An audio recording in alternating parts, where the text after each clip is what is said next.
All right. Are we all set? Okay. Well,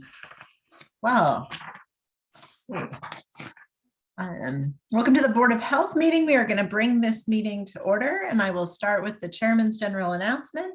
The Board of Health is recording. Is anyone else recording? Great. And tonight's meeting is being held virtually through a Zoom webinar pursuant to Governor Baker's March 12th, 2020 order suspending certain provisions of the open meeting law. So first thing on our agenda tonight is approving minutes of the previous meeting. So thank you very much, Renee. We all should have received those minutes from Renee. So do we have any additions, changes, discussions that we want to do on those minutes from, I don't even know what month it is. That would have been March 22nd. So we'll just update those minutes to actually include the month on them if we could.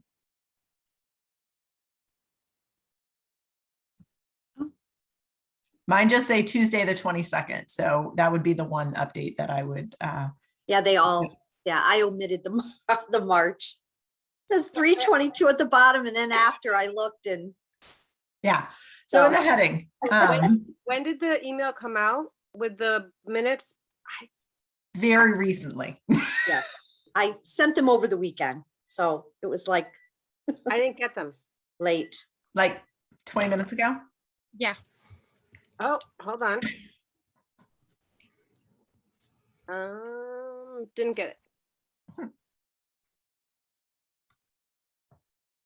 The only reason I know is because I was in my email like right up until the packing fiasco began. I'll forward them to you. Oh, that would be awesome. Thank you.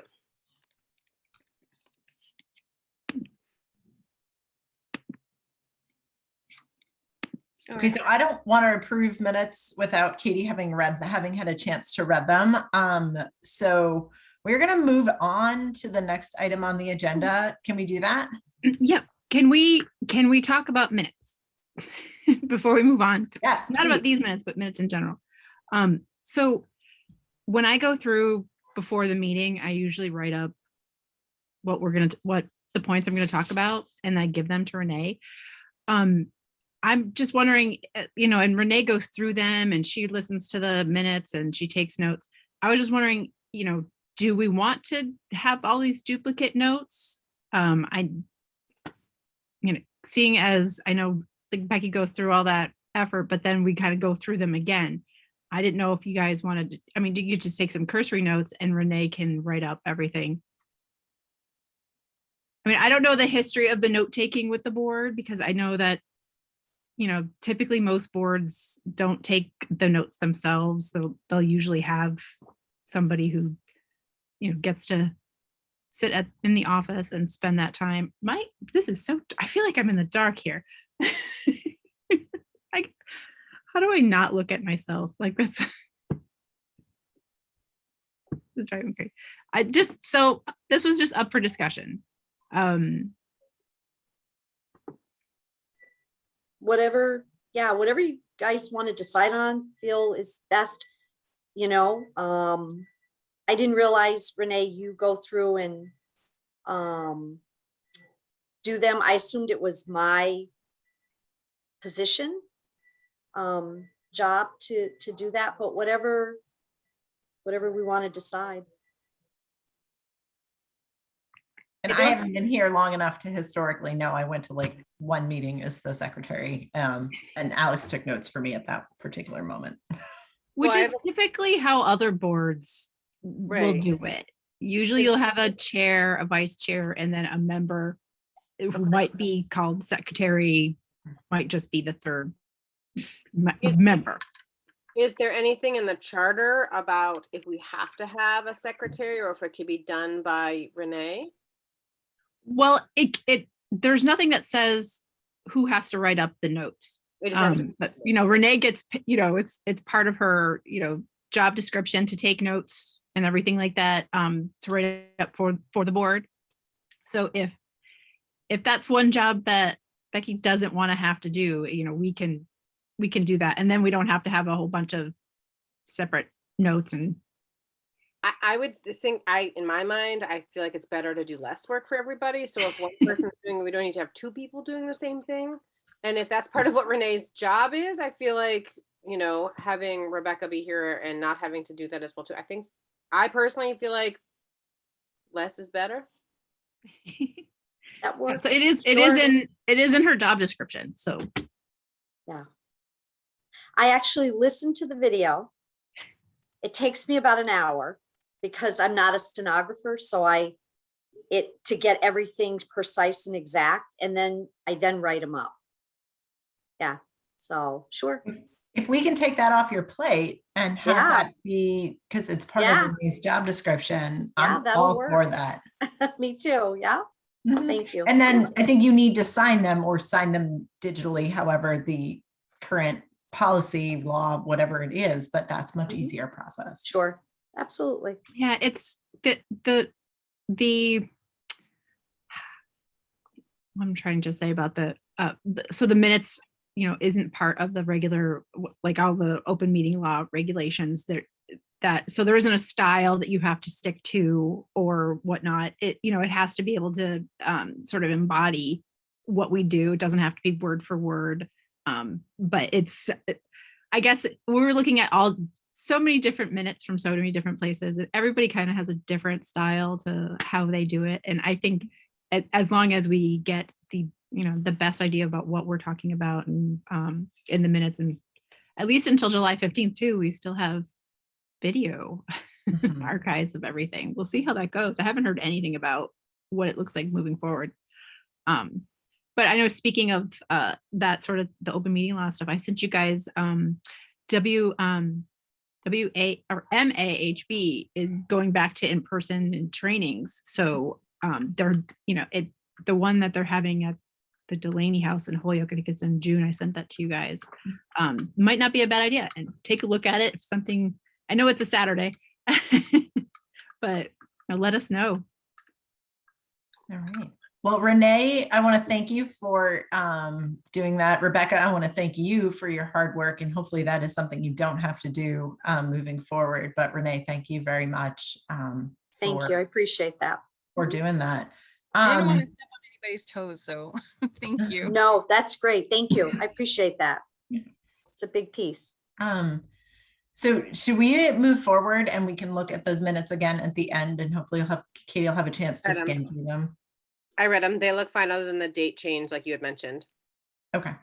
All right. So I would like to make a motion to approve the minutes with the addition of the month in there to read March 22nd, 2022, but otherwise as written.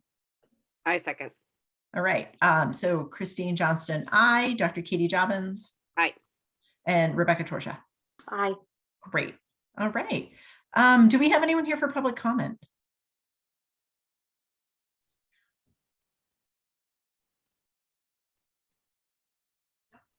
All right, great. Then we will move on. It looks like three things on the business at hand. The first one of those being Earth Day. So Tammy, we can have you talk a little bit about upcoming event this Saturday.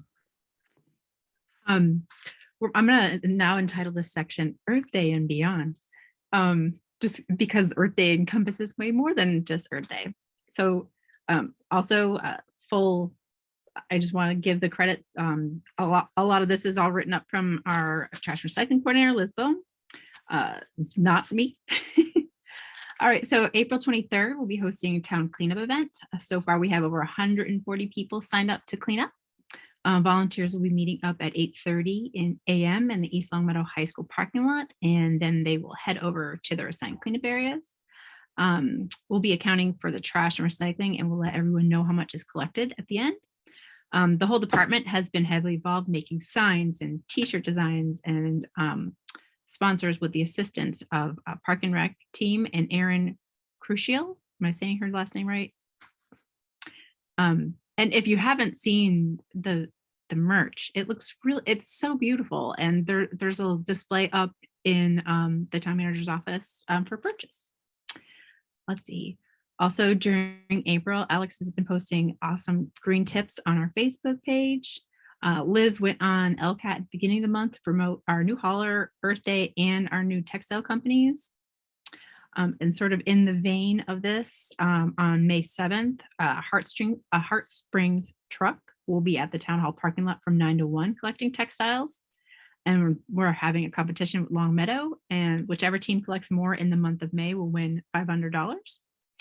Let's see, on May 9th, we'll also be hosting a food waste workshop for businesses and institutions in town to inform them about the new food waste ban, and that we encourage all businesses and institutions to attend to learn what they need to do, and they can call our department for more info or to sign up. So that's Earth Day and beyond. I'm really excited for Earth Day. I think there's a shredder truck coming on Saturday too to the Rotary.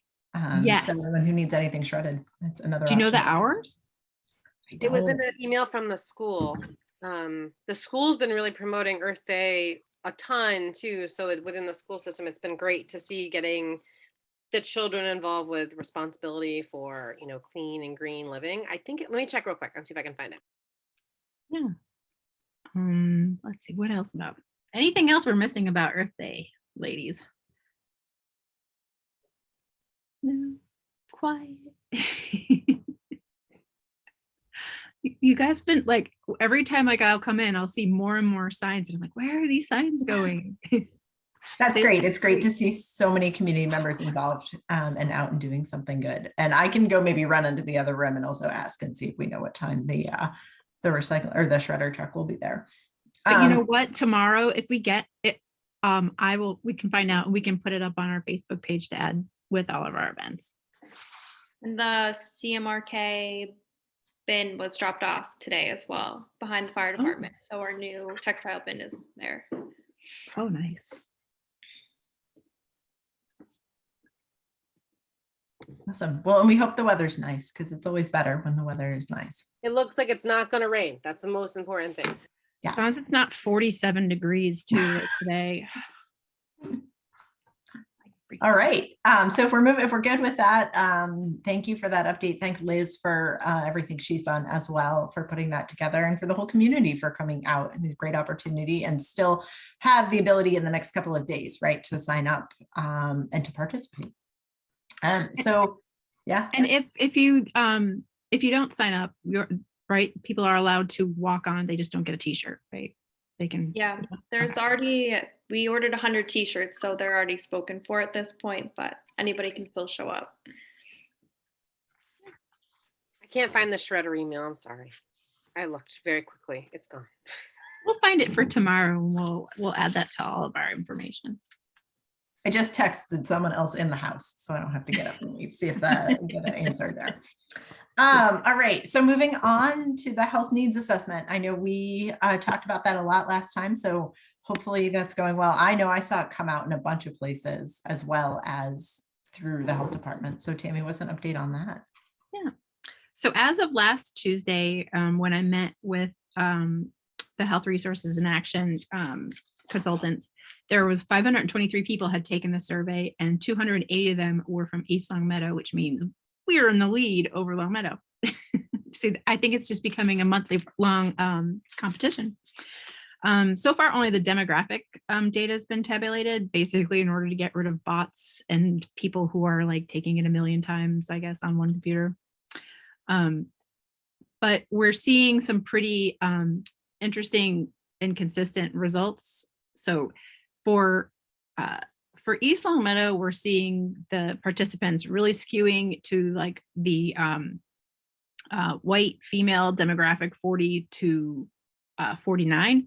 Whereas in East Long Meadow, they're skewing really heavy in the, I think 50 to 65 demographic. And I'm like, wow, I've got to figure out how they, how they were able to get so many in that group to actually participate. So by having the bi-weekly meetings, we're trying to figure out, where to go. So for which areas to kind of hit. So I was trying to hit our churches in town, Rotary, Lines, and whatnot to expand that demographic. But we've also had pretty, I think, a pretty decent age distribution, just that we're sort of skewed kind of more in that area. But I think, it's, as somebody who follows perfectly in that demographic. Yes. Like I have time while I'm sitting in parking lots waiting for my kid to get out of stuff to take surveys and whatnot. So I think they said that's very common. And right now, the survey, we're still going to keep it open probably for maybe the first week of May. But in the meantime, what we're trying to do is we're trying to work on the recruiting we have 3 focus groups that we have to recruit for, of up to 5 people each. We're going to focus on a focus group of seniors, a focus group of families with school-age children, and then another group of first responders. So far, I've got the seniors group work done, and I've got most of the first responders group, but I haven't tackled recruiting for the school-age children. So I'm going to send you ladies some of the information, and if you know anybody that falls in that group, that would be great. We're looking maybe 3 to 5 people So for can I it. ask who you chose for first responders? I opened it up to anyone in town, people who lived in town to do it. I didn't choose them yet. What was your definition of a first responder? I just want to know. Fire, police, EMT, could be volunteer, could be full-time, whatever. Just wondering why you didn't include nurses and physicians and like medical professionals too. Because it's 3 to 5 people. No, I know. I'm just And also, they like the idea of people who fit closely to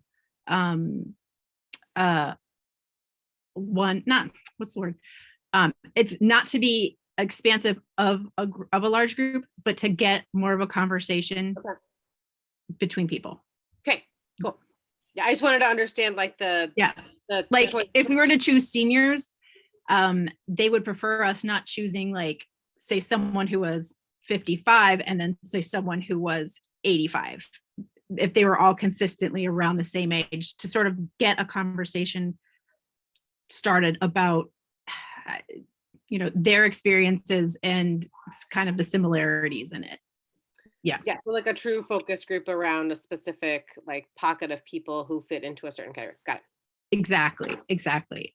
And then we also have one key informant interview that we have left, and I've been looking around, trying to find somebody.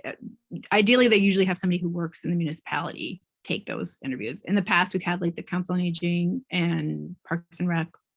I'm thinking that the people who do the volunteering staffing would be great for the senior center. I have a So that's question.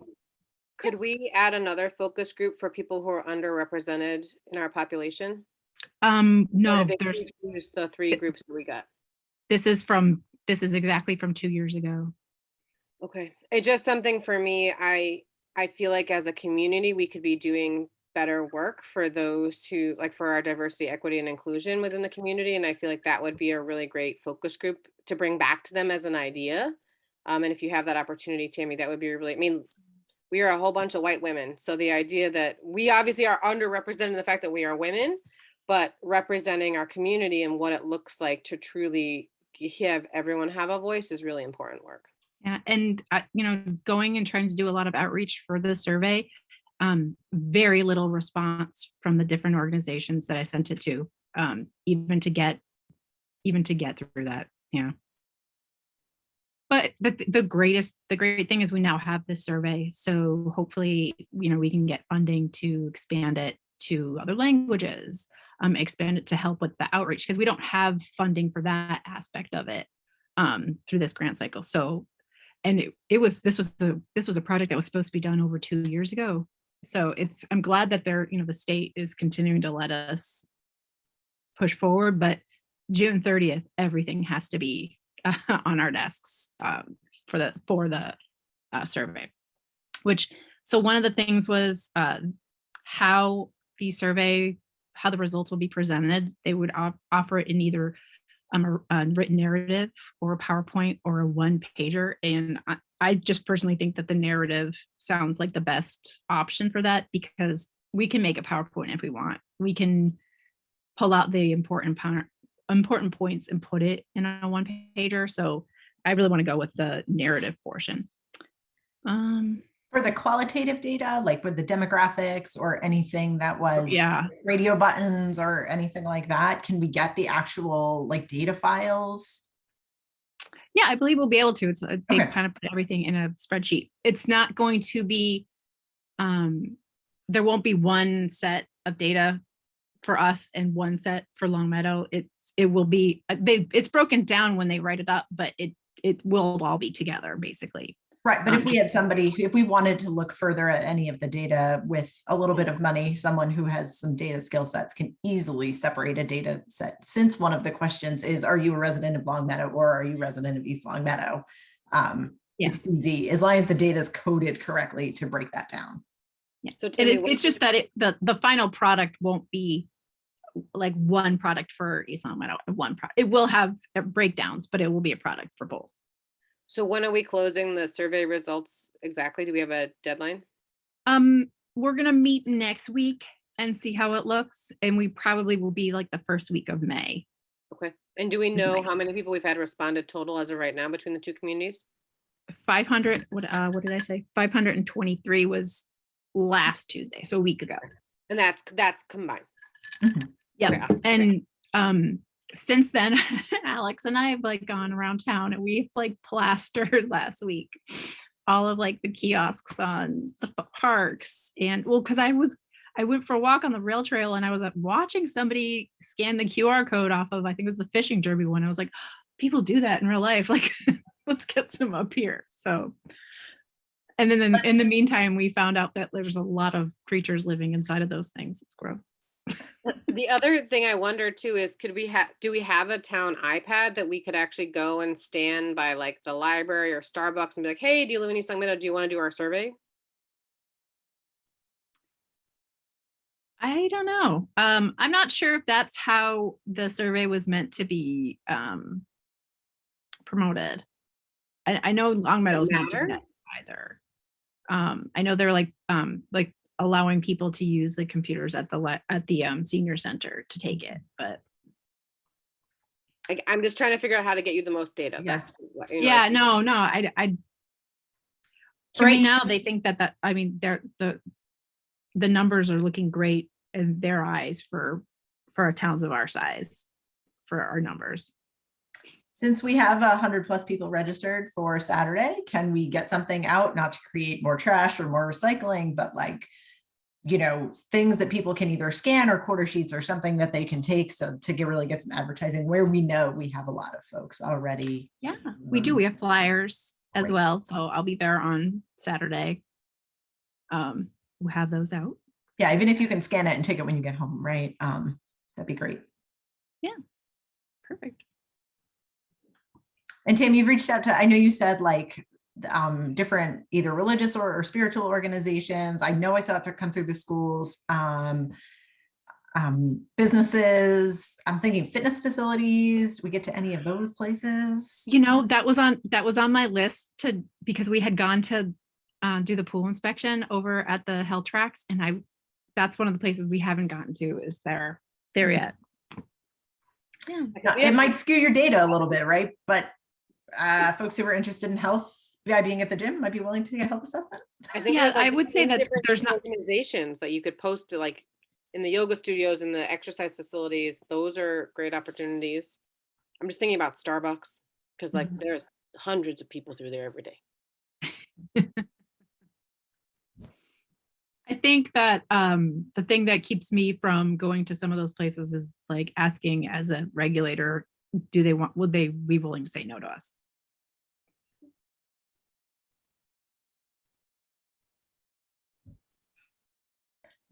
If you're asking to put something up, might be different. Can we put this up on your board? Might be very different than, can you help us get this out, right?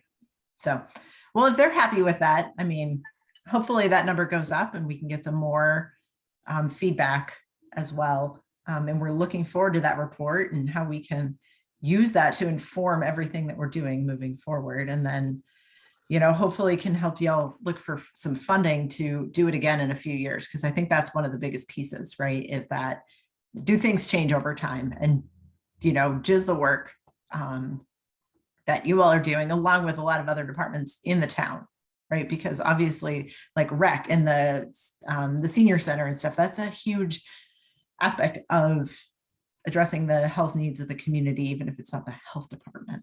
And Right. even, yeah, even, well, like right now, I know they were trying to get some grants based off of health data. And, I had to go searching for that through like the last health needs assessment or the chip for the state. So it'd be nice to have some nice solid stuff to use for those programs. Yeah. All right. Ladies, Anything else on health needs assessment, ladies? I'll let everybody know next week where our numbers stand too. Great. Thank you. And thank you for your hard work. And last thing on the business at hand, Timmy, COVID update. It's still here. It's still here. Well, we'll start with vaccines first. So last week, our clinic over at the Fellowship Hall at the First Congregational Church, we had almost 30 people show up, which was more than the first one. But I think because there was just that small time frame that we were able to get out that you actually could come and get a second dose booster. But quite a few people were there for boosters. There was actually a handful of people getting their first dose series, which was great. I love that there are people still getting it. So we're working on that. Our next clinic is going to be at the senior center on Friday, May 20th from 1 to 3. It's also in conjunction with Behavioral Health Network. We're still waiting. Actually, no, we're not waiting for the link. I just got the link about an hour ago, and the promotional materials we'll put the flyer up. Right now, our vaccination rate, we're still hovering at 70% fully vaccinated, but we finally reached 40% boosted. Our lowest group is still the 5 to 11-year-olds at 41% fully vaccinated, and our highest is 65 to 74 at 91% fully vaccinated. So still trying to work with the school department and see if they want to have some more clinics for that age group. We did not get a lot of takers at the last one that we had. I think they said maybe 15 people showed up.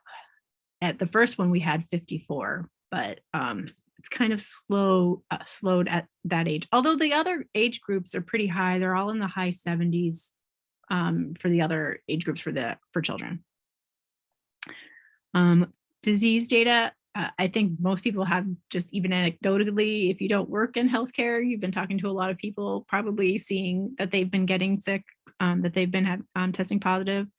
Right now, Hampden County's positivity rate is 3.17%. We're a bit higher at 4.78, but that was for the last reporting period where we had 48 total cases. This week, we're already up to about, the reporting period coming up for Thursday, we're already up to 60 cases. But being at that, so these are all the ones that are reported through the Massachusetts Virtual Epidemiological Network. Out of those 60, only 4 of them were school-aged children for the reporting period coming up. But who knows what after spring break will bring. And like I said, second dose booster eligible, those who are eligible are 50 and up or 12 and up with a medical condition. So hopefully we'll start seeing more people in that group going to get their boosters, so the senior center one will be available. Anyone 5 and up can come, but first dose boosters 12 and up, anyone second dose 50 and up or with a medical condition. I feel like that's probably it for COVID. It's kind of nice that, although, we are seeing numbers, we are starting to get back to our regular health department activities, whatever that is, regular or normal. So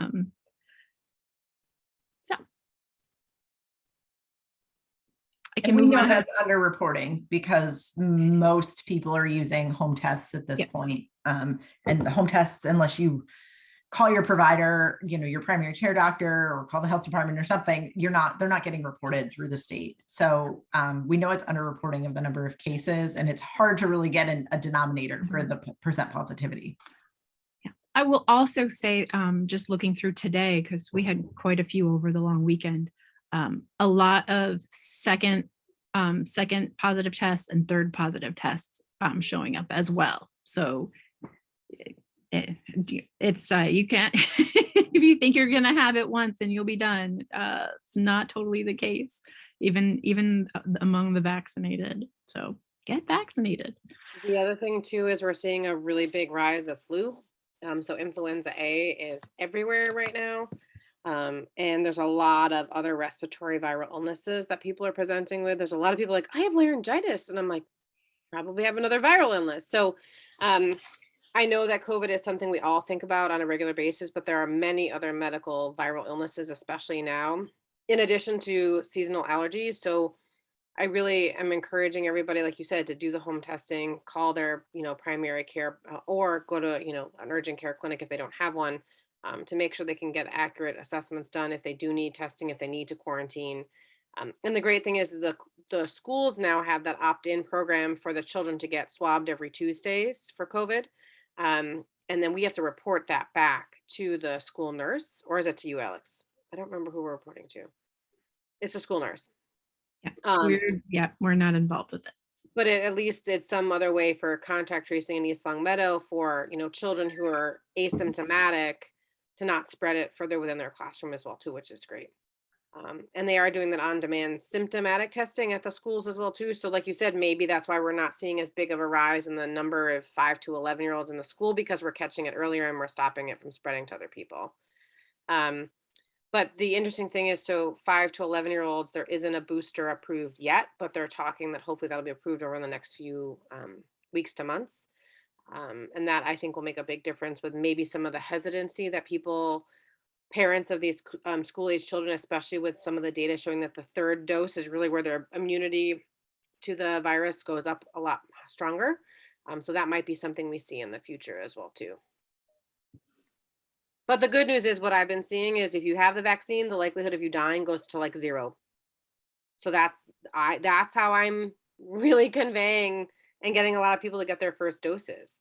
Is, we're seeing if you get COVID and you're vaccinated, the likelihood of you having long COVID or longer symptoms goes down dramatically. So hopefully you'll continue to see that at the sessions that you run, Tammy.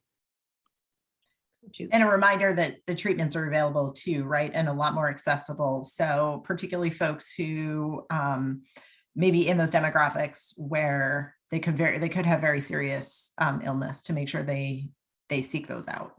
And Katie, you can talk more than I can. Yeah, no, it's very easy. So all the local pharmacies have access to oral medications now. And there's additional therapies as well, but we're really trying to get people to call, say I've been testing positive at home from even a home rapid test. If you have mild to moderate symptoms and don't need to go to the hospital, then you do qualify for one of the medications called Paxlovid. We can prescribe it immediately if it's within the first 5 days of onset of your symptoms. And then we also can make sure you're not considered risk for getting more severe disease. And if you qualify for those, Massachusetts wants us to give it. The early estimates from last week from the last COVID seminar that they had is that 40% of Massachusetts, if you test positive, will qualify for treatment. So that's huge. And so we have the drugs to give to people if they need it, and you just have to reach out to get prescribed. And it really dramatically improves your symptoms of the illness as well too.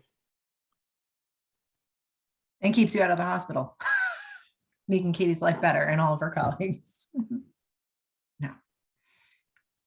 I will have to say it was a miraculous thing. We didn't have anyone in the ICU with COVID last week or a couple days ago. So that was a huge thing. Like the first time, and I don't want to even say out loud because I'm afraid it'll turn around, but it's a really, really big thing.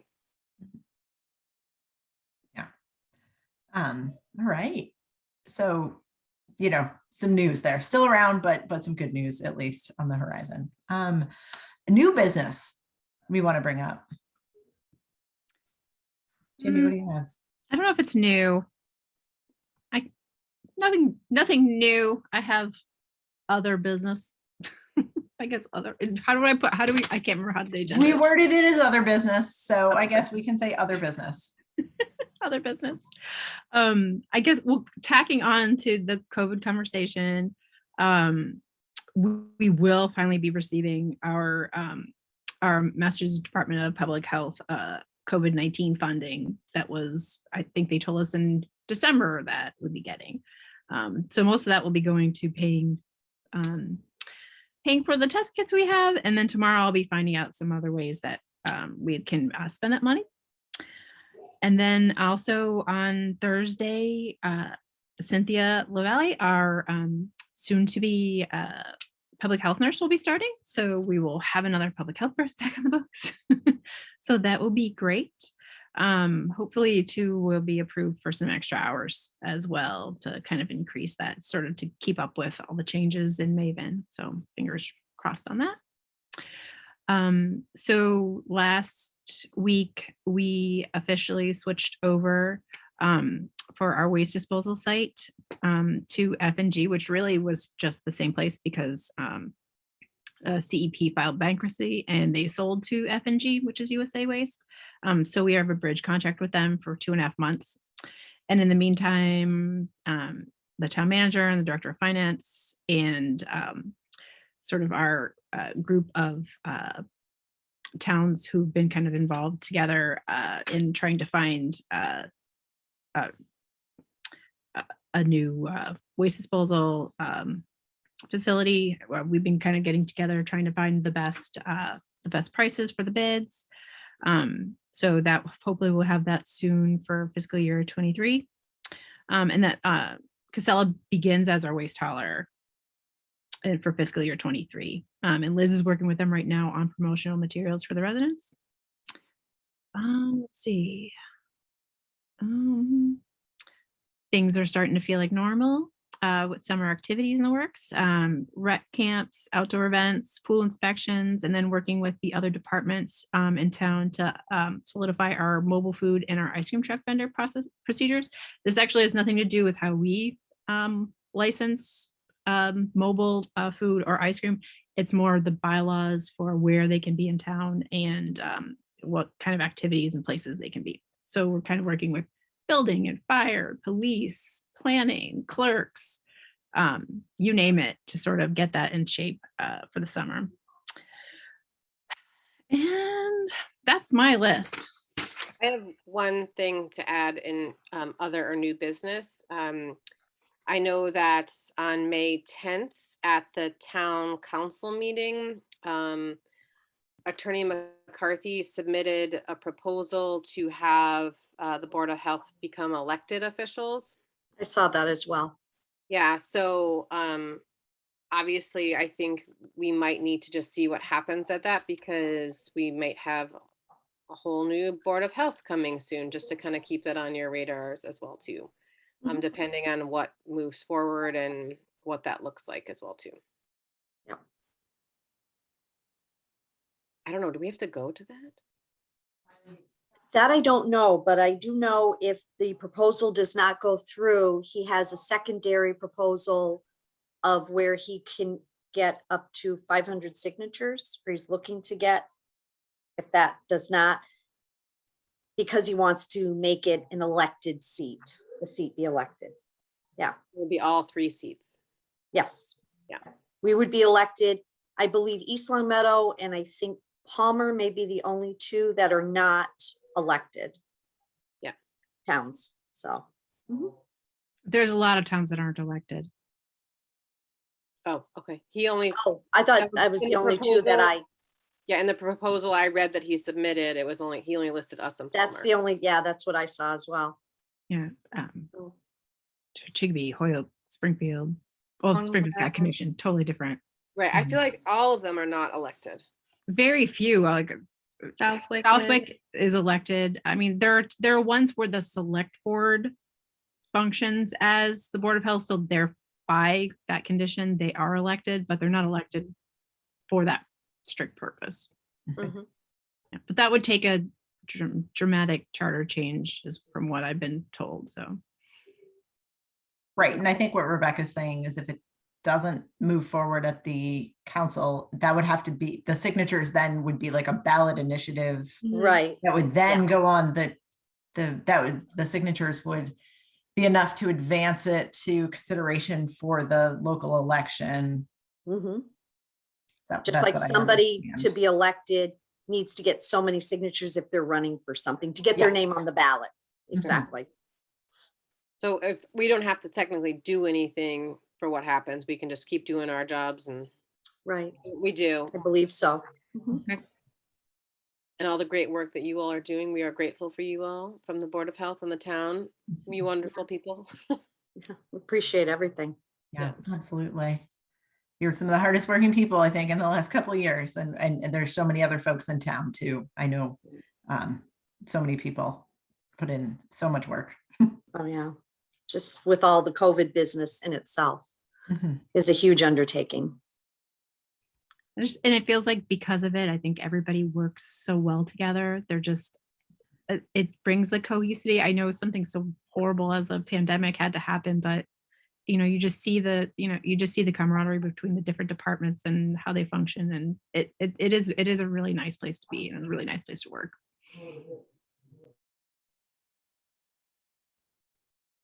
Well, we're looking forward to welcoming the new public health nurse on board to that team. So thank you. That's exciting news.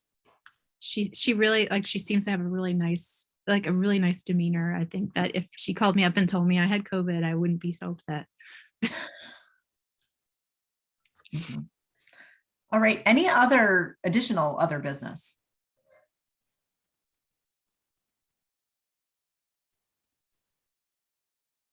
Okay, then before we adjourn, we're looking at a meeting date for the month of May.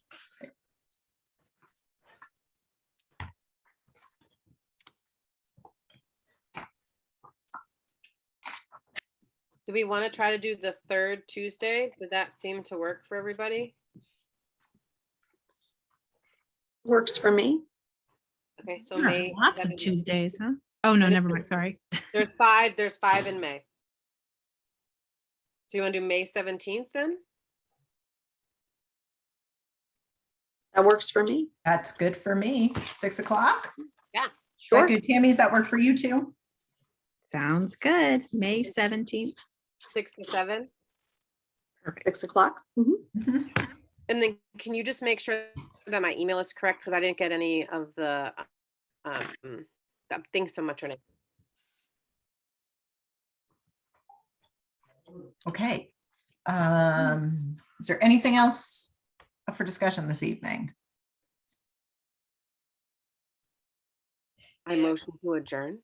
Thank you. I was just going to ask for that. So I will Thanks. second your motion. So Christine Johnston, aye. Dr. Katie Jobbins Aye.